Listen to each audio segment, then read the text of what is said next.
যেতিয়াই আপোনাক মানুহে ক'বলৈ আৰম্ভ কৰে যে আপুনি পাগল হৈছে, তেতিয়াই আপুনি বুজি ল'ব যে আপুনি সঠিক পথেৰে গৈ আছে।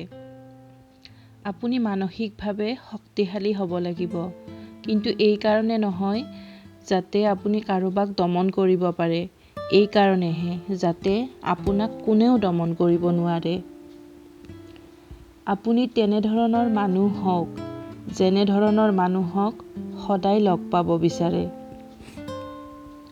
যদি আপুনি সেইগৰাকী মানুহক বিচাৰি আছে যিয়ে আপোনাৰ জীৱন সলনি কৰিব পাৰে, তেনেহ'লে আইনাৰ সন্মুখত গৈ এবাৰ চাওক, আপুনি সেই মানুহগৰাকীক বিচাৰি পাব।